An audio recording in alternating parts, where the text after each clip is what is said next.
아프리카 동북부에 가보게 되면 갈로족이라고 하는 그런 아프리카 사람들이 살게 되는데, 이 갈로족은 아주 특별한 그런 풍습을 가지고 있는 그런 부족입니다. 이 사람들은 이제 농사를 짓는 그런 부족인데, 한 해 농사를 잘 지어가지고 이제 추수를 하게 되면 자기 가족, 1년 동안 자기 가족이 먹을 곡식만 남겨두고 그 남은 것은 다 짐을 어깨에다가 동지에 담아가지고 마을의 공동 창고로 가지고 오게 됩니다. 자기 식구들이 먹을 만큼도 안 되는 사람은 가져오지 않고 더 넘치는 사람은 가져와서 그걸 마을 공동 창고에다가 쌓아두는 거예요. 그렇게 3년을 쌓아두게 되다 보게 되면 이제 창고가 가득 차서 더 이상 쌓아둘 공간이 없어지게 됩니다. 그러면 그 인디언, 그 부족의 추장이 마을 사람들을 다 모아놓고는 하는 말이 뭐냐면 타로이라고 그렇게 외칩니다.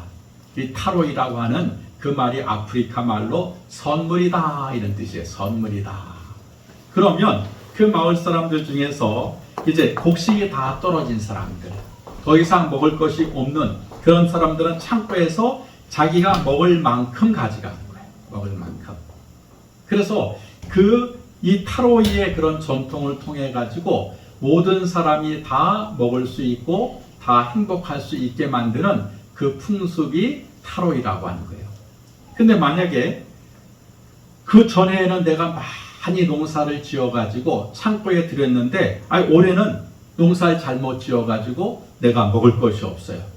그러면 그 창고에서 내가 먹을 만큼 마음대로 가져올 수 있는 거예요.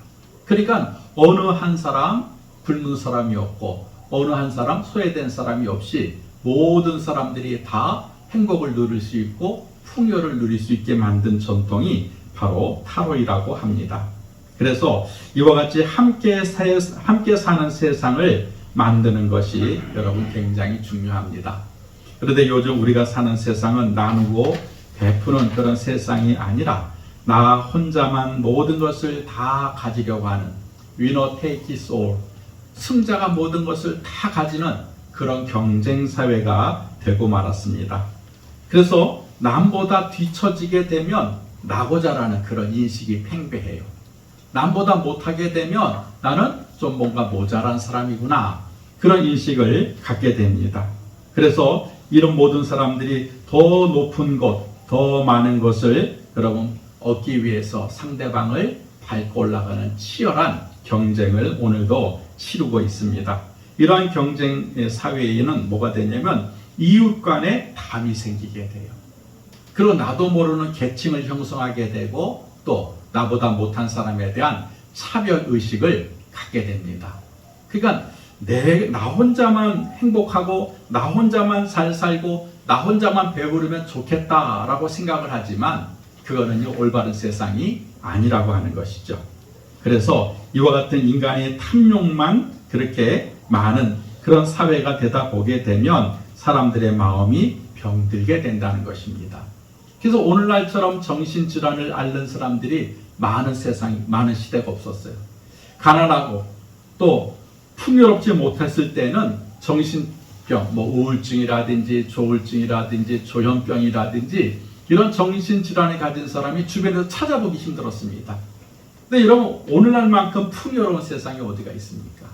다 가질 수 있고 다 소유할 수 있는데 도리어 마음은 공허해지고 마음은 점점 병들어 가고 있다는 것입니다. 그래서 나누고 베풀고 섬기는 삶이 중요합니다. 서로 나누고 베풀고 섬기게 되다 보게 되면 마음의 병도 치료하게 되고 그 다음에 행복한 삶을 유지할 수 있다는 것입니다. 오늘 우리가 읽은 본문을 보게 되면 우리가 또 한번 생각해 볼 말씀이 기록이 되어 있는데 오늘 본문에서 계속해서 반복되는 단어가 있죠. 그게 뭐냐면 남겨두라라고 하는 단어예요. 19절에도 보니까 나그네와 고아와 과부를 위하여 남겨두라. 20절에도 보니까 그 남은 것은 고아와 과부를 위하여 남겨두라. 21절에도 그 남은 것을 다시 따지 말고 객과 고아와 과부를 위하여 남겨두라. 이렇게 남겨두라는 말이 반복되고 있습니다. 이 비슷한 말씀이 레위기 19장 9절에서 10절에 기록되어 있는데 너희가 너희 땅에서 곡식을 거둘 때에 너는 반 모퉁이까지 다 거두지 말고 내 떨어진 이삭도 줍지 말며 내 포도원의 열매를 다 따지 말며 내 포도원에 떨어진 열매도 줍지 말고 가난한 사람과 거류민을 위하여 버려두라. 나는 너희의 하나님 여호와니라 라고 말씀하고 있어요. 자, 신명기에서는 남겨두라. 레위기에서는 버려두라. 이렇게 성경은 우리에게 말씀하고 있는데 이 신명기에서 말하는 남겨두라라고 하는 그 단어를 보게 되면 하야동사예요. 하야동사. 그 하야동사의 뜻이 뭐냐면은 존재하다, 되게 하다 이런 뜻이에요. 그래서 우리 그 비동사와 똑같습니다. 따라서 고아와 과부의 것이 되게 하라는 거예요. 이건 네 거라고 네가 다 가져가지 말고 땅에 떨어진 것, 그 다음에 남겨진 것은 고아와 과부의 것이 되게 하라 라는 그런 뜻이 하야라고 하는 그런 말입니다. 또 여러분 레위기에서 여러분 버려두라라고 하는 뜻은 아자부라고 하는 또 다른 그런 동사를 사용하고 있는데 그게 뭐냐면 도와주라는 뜻이에요. 도와주라. 그러니까 버려두라고 하는 것이 뭐냐면 그것을 땅에 떨어뜨려서 그 가난한 사람들 또 헐벗은 사람들을 도와주라 하는 그런 뜻을 가지고 있습니다. 그래서 어려운 사람, 가난한 사람, 도움이 필요한 사람을 위해서 남겨주고 도와줄 것을 하나님은 말씀하고 있습니다. 근데 오늘 성경 22절에 보게 되니까는 하나님의 명령이라는 명령. 이것이 남겨주고 버려두는 것이 해도 되고 안 해도 되는 것이 아니라 하나님의 명령이기 때문에 반드시 지켜야 할 것이라고 성경은 말씀하고 있습니다. 그래서 이스라엘 백성들은요, 추수할 때가 되면 그 모퉁이에 있는 곡식을 다 떨질 않아요. 그리고 나무에 있는 그런 열매도 다 따지 않습니다.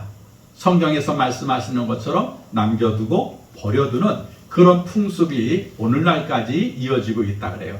그 좋은 예가 여러분 룻기에서 찾아볼 수가 있습니다. 이게 룻기는 참 이상한 성경이에요. 사사기에서 사무엘상으로 넘어가야 되는데 그 중간에 룻기가 싹 들어와 있어요. 전혀 생소한 새 과부의 이야기가 구약 성경에 기록이 되어 있습니다. 사사기는 여러분 왕이 없었던 그 시대의 이야기잖아요. 그리고 사무엘은요 왕이 세워지는 이야기입니다. 왕이 없는 시대에서 왕이 세워지는 그 중간에 룻이라고 하는 여인의 이야기가 기록이 되어 있습니다. 룻은요 그 시어머니가 나오미예요. 이 사람은 이스라엘 사람이고 룻이라고 하는 여인은 모압 여인입니다. 종족이 다르다 이 말이죠. 그런데 남편들이 다 죽어서 이제 그 시어머니 나오미가 나는 이제 고향 땅으로 가야 되겠다. 너도 너의 그런 시집으로 돌아가라 라고 얘기하니까 룻이 그 나오미의 치맛자락을 붙잡고 어머니의 고향이 내 고향이고 어머니의 하나님이 내 하나님이시니까 어디를 가든 나는 어머니를 쫓아가겠습니다 하고 이제 나오미 그 며느리 그 시어머니 나오미와 며느리 룻이 여러분 베들레헴이라고 하는 곳을 향하여 출발하게 됩니다. 근데 성경을 보니까 나오미가 모압 지방에서 그의 며느리 모압 여인 룻과 함께 돌아왔는데 그들이 보리 추수 시작할 때에 베들레헴에 이르렀더라. 이 성경 말씀이 굉장히 중요해요. 보리가 한창 자랄 때 그리고 보리 추수가 다 끝났을 때가 아니라 보리 추수를 시작할 때에 그때에 딱 맞게끔 이제 베들레헴에 도착했다는 거예요. 그래서 한 일이 뭐냐면 병들고 나이 많은 시어머니를 위해서 이제 며느리가 밭에 나가서 이삭을 줍는 일을 해요. 왜냐하면 구약에 하나님 명령하셨잖아요. 땅에 이삭이 떨어진 것은 주인이 가져가지 못한다는 거예요. 가난한 사람, 헐벗은 사람, 먹을 것이 없는 사람을 남겨둬야 되는 거예요. 그러니까는 그 룻이 이른 아침부터 늦은 저녁까지 그 이삭을 주어서 시어머니를 공양합니다. 시어머니를 먹이고 자기도 굶주린 배를 채우게 되는 것이죠. 그런데 보아스라고 하는 그 지경에 그런 유지가 그 소식을 듣게 돼요. 아니 민족도 다른 그 모압 여인이 그 이스라엘 사람 그 시어머니를 그렇게 지극정성으로 잘 모시고 있다네요. 그 얘기를 듣고는요 보아스가 종들에게 명령하는 겁니다. 보리 추수를 할 때 일부러 그 이삭을 뜯어가지고 땅에 뿌려라. 특별히 그 룻이 그 이삭을 줍는 그 앞에서 갖다가 노골적으로 갖다 뿌려라. 그러니까 룻은요 가만히 앉아 있어도 많은 이삭을 주게 된 것이죠. 왜냐하면 보아스가 볼 때는 참 이 마음씨가 고운 여인이에요. 그래서 나중에 성경을 보게 되면 이 돈 많은 보아스하고 이 가난한 그런 과부인 그 룻이 결혼하게 됩니다. 그리고는 성경이 이렇게 기록되어 있어요. 그 보아스와 룻이 결혼하여 오벳이라는 아들을 낳고 오벳은 이새를 낳고 이새는 다윗을 낳았느니라 이렇게 되어 있어요. 이제 다윗 왕의 정통성을 이야기하려고 하는데 이 룻은 어떤 사람이 되면 그 다윗의 증조 할머니가 되는 거예요. 증조 할머니. 그런데 이 다윗이 태어난 배경에는 뭐예요? 땅에 떨어진 이삭 때문에 결과적으로 이제 다윗이 마지막에 출생하게 되는 것이죠. 이렇게 지금도 여러분 이스라엘은 다른 사람들을 위해서 남겨두고 버려두는 그런 아름다운 풍습이 있다 그래요. 우리나라도 여러분 아름다운 풍습이 있죠. 까치밥이라고 해서 이 추운 겨울에 먹을 것이 없는 날짐승을 위하여서 감나무의 감을 다 따지 않습니다. 몇 개 제일 꼭대기에 있는 그 감나무를 남겨두는 거예요. 그래 추운 겨울에 먹을 것이 없는 까치라든지 이런 날짐승이 그 감을 쪼아 먹고 한겨울을 보낼 수 있도록 그렇게 하는 그런 선조들의 지혜가 여러분 담겨져 있는 것을 볼 수가 있습니다.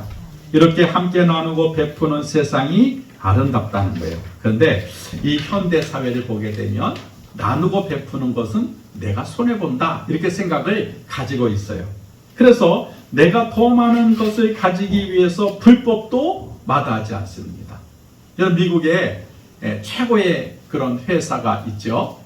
제가 뭐 상호는 말씀드리지 않겠지만 우리나라와 스마트폰 경쟁을 하는 그 최고의 회사는 자국에서는 그 스마트폰을 안 만든다는 거예요. 왜냐하면 그 스마트폰을 만들려면 여러 가지 화학약품을 사용을 해야 되는데 그 화학약품에 사람이 노출이 되게 되면 백혈병이라든지 암이라든지 이런 질병에 걸린다는 거예요. 그러니까 인건비가 싼 제3세계 인도라든지 중국이라든지 뭐 베트남이라든지 거기서 24시간 공장을 돌린다는 거예요. 그런데 무지하고 가난한 사람들은 그 돈을 벌기 위해서 24시간 일하다 보게 되니까는 그런 잘못된 약품에 노출이 되어서 지금도 많은 사람들이 죽어가고 있다는 거죠. 근데 그 미국의 회사는 그거에 눈 하나 깜빡하지 않아요. 왜? 돈만 벌면 된 사람이 죽어 넘어가든 뭐 소용없다는 거지. 뭐 소송에 걸려도 뭐 얼마든지 변호사 사가지고 그런 것들을 처리해 나갈 수 있으니까. 이게 지금 현대인들의 특징이라고 하는 것이죠. 여러분 이렇게 다 가지려고 하면 여러분 거기에 서서 우리가 만족해야 되는데 전혀 그러지 못한다는 거예요. 그래서 여백에 여러분 아름다움이 있습니다. 다 채우면 좋을 것 같은데 좀 남겨두는 거, 좀 비워두는 거 그게 도리어 아름답다는 거예요. 근데 우리는요 여러분 다 채워야 되고 여러분 다 담아야 되만 그래야만 우리는 만족한다는 것이죠.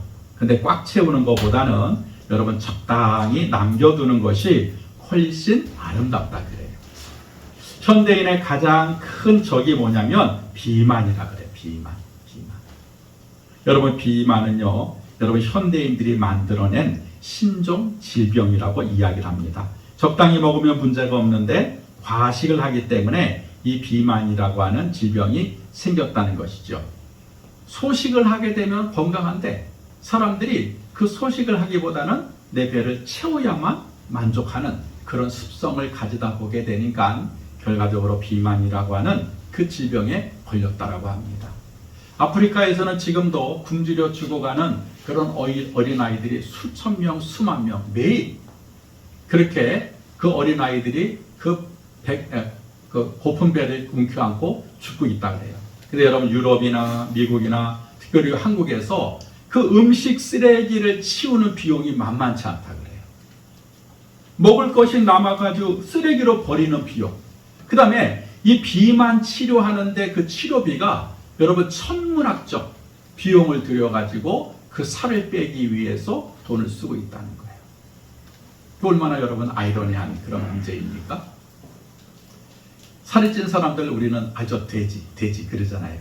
근데 그 소리를요 돼지가 제일 싫어한대요. 여러분 돼지들은요 항상 먹을 것을 찾아다니고 그 다음에 그 여물통에다 코를 확 박고 있으니까 사람들이 어이 저놈의 돼지 먹을 것만 생각해 라고 생각을 하는데 돼지협회 회장이 이렇게 발표를 했더라고요.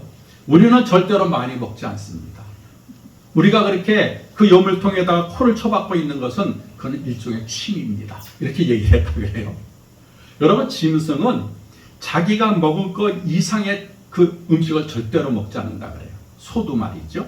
또 모든 짐승은 절대로 과식을 하지 않는답니다. 근데 인간만 유독하게 자기가 먹는 것 이상으로 먹어서 이 비만이라고 하는 그런 질병에 걸린다라고 하는 것이죠. 여러분 또 사회적 약자라는 그 말을 요즘에 많이 쓰게 됩니다. 사회에서 신체적, 정치적, 경제적으로 소외되고 인간다운 삶을 살지 못하는 개인이나 집단을 우리는 사회적 약자라고 합니다. 다시 말하게 되면 인간이 누려야 되고 인간이 소유해야 될 것을 누리지 못하고 소유하지 못하는 그런 사람들을 사회적 약자라 그래요. 예를 들어서 어린아이들, 그렇죠? 그다음에 장애인들, 또 노약자들, 또 이주 노동자들 보게 되면 마땅히 누려야 할 것을 누리지 못하는 거예요. 왜요? 다른 사람들이 더 많이 가져가기 때문에 그래요. 그 사람들에게 돌아가야 할 것까지 빼앗아 버리는 거예요. 그러니까 당연히 누려야 될 인간의 권리, 어린아이들은 얼마든지 여러분 따뜻한 집에서 또 음식을 먹을 수 있는 인간다운 권리가 주어져야 되잖아요. 근데 그게 안 된다는 거예요. 왜냐하면 이 사회적 강자들이 이 사회적 약자들의 것을 더 소유하려고 하고 더 가져가려고 하기 때문에 그렇습니다. 그래서 이제 지금 세상이 바뀌고 있어요.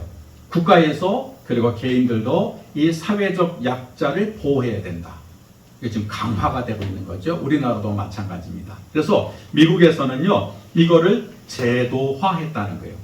그 중에 특별한 것이 뭐냐면, 미국의 학생들이 학교를 가기 위해서 여러분 통학버스를 타고 이렇게 학교에 가지 않습니다. 가고 있지 않습니까? 그거를 버싱 제도라고 그래요. 버싱 제도. 근데 단순히 버스를 타고 학교를 가는 게 아니랍니다. 일부러 이 버스의 코스를 어떻게 만드냐면 백인 아이들이 타는 동네에서 버스가 출발해서 반드시 흑인 아이들이 사는 그곳에서 흑인 아이들을 태우게 돼 있대요. 그리고 잘 사는 그 마을에서 아이들을 태우고서는요, 가장 가난한 지역에 가서 가난한 아이들을 태우게 돼 있다는 거예요. 우리나라는 그렇지 않잖아요. 부자들만 자기들끼리 따로 버스를 타고 가고 가난한 아이들끼리 따로 버스를 타고 가게 하잖아요. 미국은 그렇지 않다는 거예요. 그래서 어릴 때부터 가르친다는 거예요. 백인과 흑인은 하나다. 가난한 사람과 부자도 하나다. 그걸 어린아이들이 버스를 타면서 자기도 모르게 그걸 보면서 배우게 만든다는 거예요. 이게 사회적 약자에 대해서 배려를 할 수 있게끔, 나눌 수 있게끔 그렇게 제도화를 미국 사회에서 하고 있다 그래요. 이게 참 지혜로운 그런 방법인 것 같아요. 여러분 우리 사회도 이렇게 아름다운 면보다는 이 어두운 면이 참 많아서 문제가 됩니다. 서로의 다름을 인정하고 각자의 삶을 존중하기보다는 자기만 우월하다고 주장하는 것입니다. 그 중에 대표적인 게 내 돈 내 산이에요. 전 처음에 몰랐는데 줄임말이에요. 내가 번 돈으로 내가 원하는 물건을 산다. 그럼 뭐가 문제냐? 내 돈 내 산이라고 그래요. 내가 어렵게 벌고 힘들게 벌기 때문에 나를 위해서만 사용해야 된다고 주장합니다. 그러니까 나누지 못하고 베풀지 못하는 거예요. 내가 어떻게 벌었는데 이걸 왜 나를 위해 써야지 왜 남을 위해 써? 그거 잘못된 생각이야. 그거 어리석은 생각이야. 그래서 우리 사회가 여러분 어두워지고 있다는 것이죠. 많은 사람이 함께 누리고 많은 사람이 함께 사는 세상을 만들어 가야 되는데 그렇게 행복하고 아름다운 세상을 만들어 가야 되는데 우리는 내돈내산만 주장하고 있다는 것입니다. 그런데 예전에는 그러지 않았다는 거예요. 여러분 경주에 가게 되면 최부잣집이라고 하는 그런 유명한 집이 있는데 그 최부잣집 땅을 밟지 않고는 경주 시내를 돌아다닐 수 없다 그래요. 그만큼 부자라는 것이죠. 근데 이 최부잣집에는 육훈이라고 하는 가훈이 있답니다. 그 가훈이 뭐냐면 저 한번 써왔어요. 보니까 뭐라 하냐면 과거를 보되 진사 이상 벼슬을 하지 마라. 더 높은 곳에 올라가지 말라 이 말이죠. 그 다음에는 만석 이상의 재산은 사회에 환원해라. 흉년기에는 땅을 늘리지 마라. 과객을 후하게 대접하라. 참 멋있는 말이 이 말이에요. 주변 백리 안에 굶어 죽는 사람이 없게 하라. 시집온 며느리는 3년간 무명옷을 입어라 라는 그런 가훈을 여러분 세우고 300년이 넘는 지금까지 그 가훈을 지키고 있다 그래요. 그런데 안타깝게도 12대 때에 여러분 최부잣집의 재산이 다 없어졌다 그럽니다. 이 12대에 그런 자손이 그 이름이 최준이라고 하는 그 분이신데 그때에 우리나라가 일본에 그런 나라를 빼앗겼대요. 그때 이분이 이런 얘기를 했다 그래요. 나라가 없으면 부자도 없다. 그래서 자기가 가지고 있는 재산을 다 독립자금으로 내놨다는 거예요.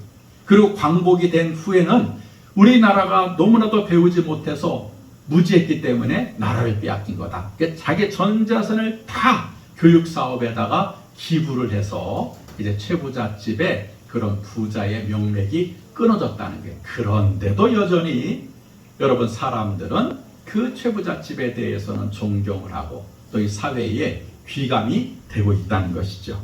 이렇게 나누고 베푸는 삶이 여러분 아름답습니다. 또 성경에서 말하는 남겨두고 버려두는 삶이 소중하다는 거예요. 여러분 내가 소중하다면 남도 소중하다라고 하는 것을 인정할 줄 알아야 돼요. 특별히 요새 자녀들 문제 때문에 많은 그런 갈등이 있지 않습니까? 여러분 내 자녀만 소중한 게 아니에요.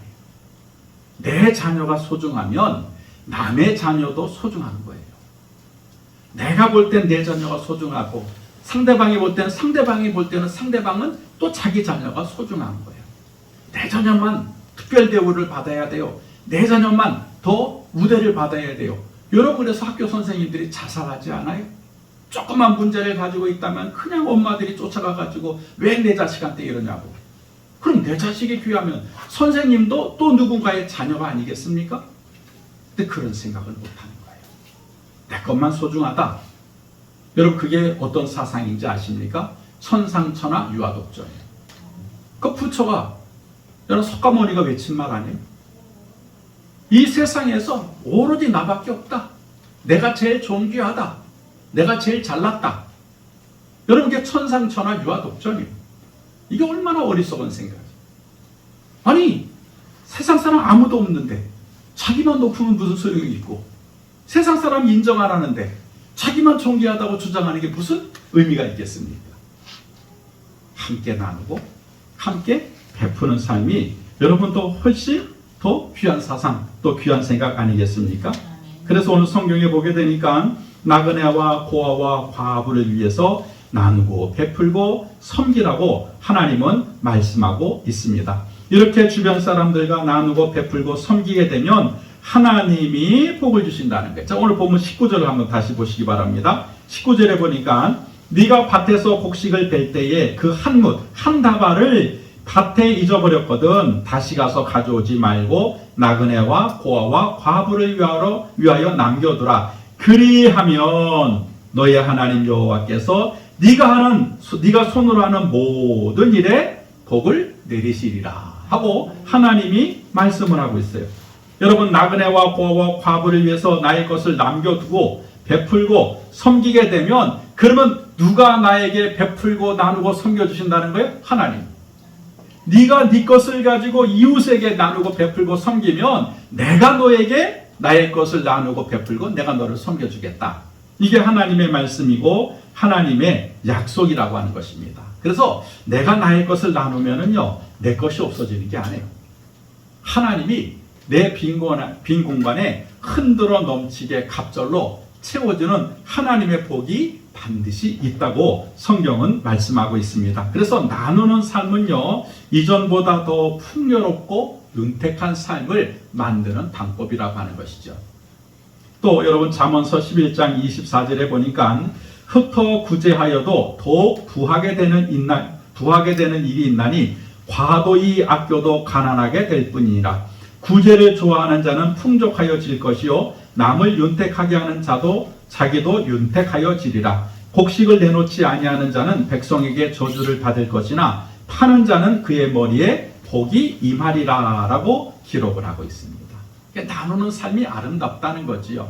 나누는 삶이 하나님께 복을 받는 것이다 라고 하나님은 이렇게 성경을 통해서 말씀하고 있습니다.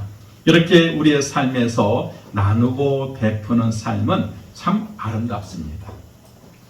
우리나라 103세가 된 노 철학자가 한 분 계세요. 그분의 이름이 김형석 교수님이신데 얼마 전에 돌아가셨죠. 근데 그분의 그 해안을 듣기 위해서 많은 젊은이들이 이렇게 찾아와서 교수님, 우리가 이 시대를 살아갈 때에 꼭 귀담아 들어야 될 그 말씀이 뭡니까? 그 말씀을 한번 우리에게 가르쳐 주십시오. 그랬더니 그 김형석 교수님이 이제 그 젊은이들이 모인 그 강연을 하는데 그런 톨스토이의 그런 우화를 이야기합니다. 여러분이 아시는 거예요. 한 농부가 있었는데 자기 땅이 없어요. 그래서 이 사람의 소원은 뭐냐면 한 평이라도 좋으니 내 땅만 있었으면 참 좋겠다 이렇게 생각하고 살았는데 어느 날 신문을 보니까 어느 땅을 많이 가진 귀족이 땅을 나눠주겠다는 거예요. 그냥. 그래서 그 농부가 그 귀족을 찾아갔습니다. 정말로 당신의 땅을 나에게 나눠주겠습니까? 그때 귀족이 얼마만큼 땅을 갖길 원하십니까? 예, 제가 걸어서 갔다 오는 만큼의 하루 동안 걸어서 갔다 오는 만큼의 땅을 내가 소유하고 싶습니다. 그래요? 그렇게 해주죠. 내일 아침에 언덕에서 우리 만납시다. 그래서 이 농부는 밤 새워서 그냥 그 자기 땅이 된다라고 하는 그 소망을 가지고 밤을 지새웠어요. 아침에 해가 뜨기도 전에 일어나서 언덕에 갔습니다. 귀족이 있는 거예요.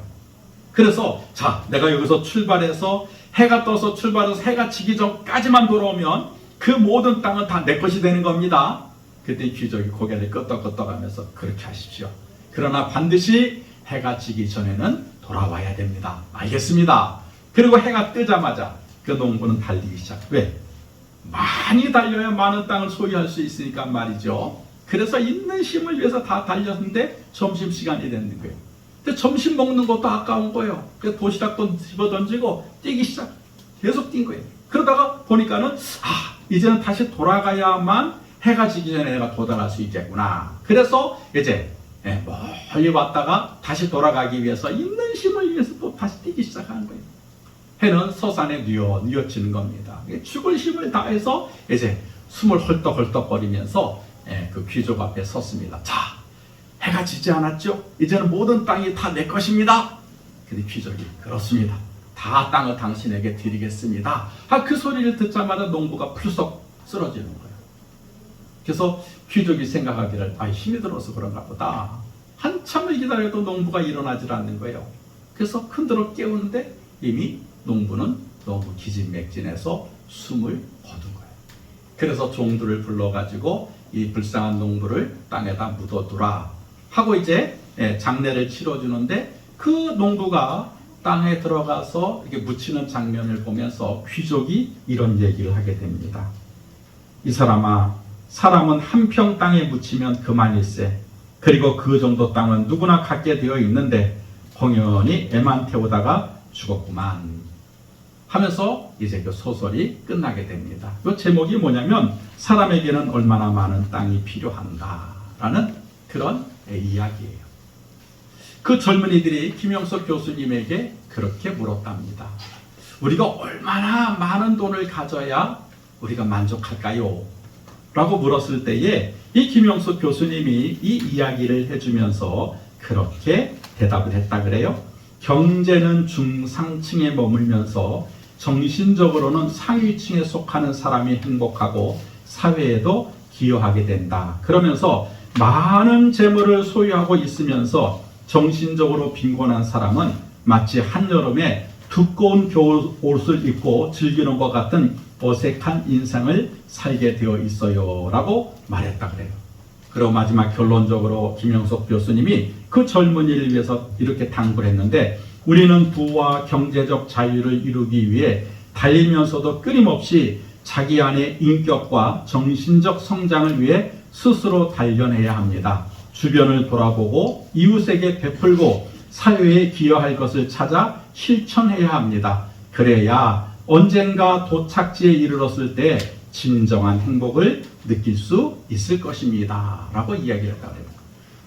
버는 데에만 목적을 두지 말고 그 번 것에 비해서 나누는 것에도 관심을 가지라는 거예요. 실천하라는 거예요. 그래서 언젠가 마지막 이제 내가 다 이루었구나 할 때 그때 만족할 수 있고 그때 진정 행복할 수 있습니다. 라고 노 교수가 이 젊은이들을 위해서 충고를 했다고 해요.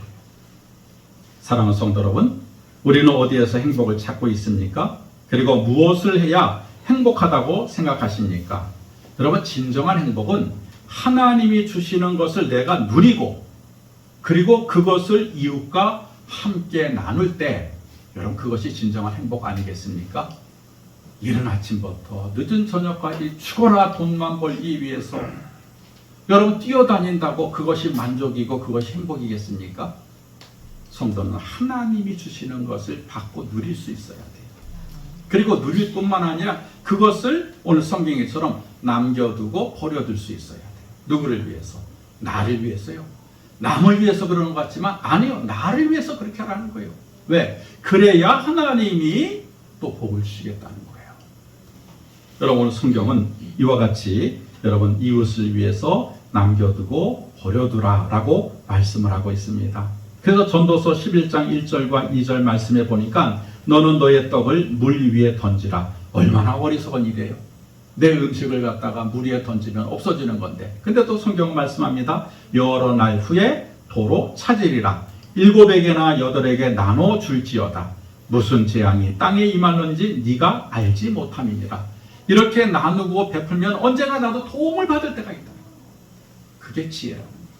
그게 행복이다. 라고 성경은 우리에게 말씀하고 있습니다. 그러므로 우리가 가진 것을 나를 위해서 소유하지 말고 여러분 일부분이라도 이웃과 함께 나누고 베푸는 인생이 되시기를 주의 이름으로 축원합니다.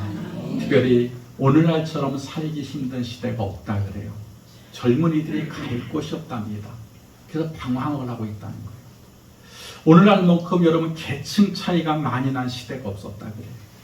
지금 상류층과 여러분 빈곤층의 차이는 어떻게 메꿀래야 메꿀 수가 없을 정도로 그 정도로 차이가 났다 그래요. 지금 강남의 어느 아파트는 여러분 32평 아파트가 100억에 매매가 되고 있다. 그게 여러분 세상 사는 세상입니까? 그런데 그 100억짜리 아파트를 사기 위해서 사람들이 줄을 서 있다는 거예요. 근데 어떤 사람은 여러분 기초생활비도 없어가지고 아침에 보게 되면 미랄교회 장로님 또 어느 교회 장로님들이 아침에 여러 폐지를 주고 계시다. 먹고 살기 힘들어. 노인이 되니까 할 일이 없는 거예요. 그 장로님들이 허리가 굽어가지고 수레에다가 그 폐지를 주고 계시다.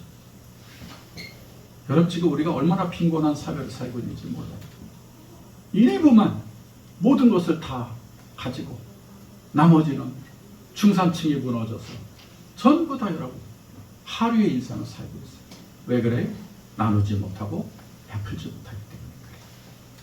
더 가지려고 혈안이 되다 보게 되니까 없는 사람은 그나마 있는 것까지 빼앗기는 그런 세상이 되고 말았습니다.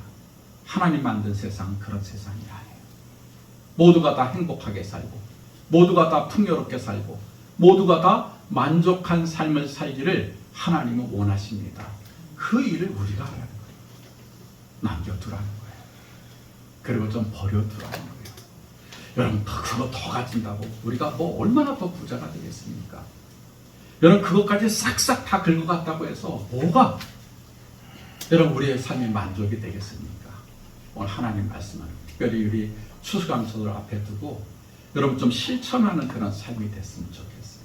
조금이라도 나누고 조금이라도 베풀 때 여러분 그것이 이웃을 풍요롭게 할 뿐만 아니라 내 삶, 내 마음을 여러분 풍요롭게 하고 윤택하게 만든다는 사실을 꼭 기억하시고 오늘 말씀처럼 여러분 나누고 베풀고 섬기는 그런 삶을 사는 우리 한마음교회 성도님들이 다 되시기를 주의 이름으로 축복합니다. 기도하겠습니다. 하나님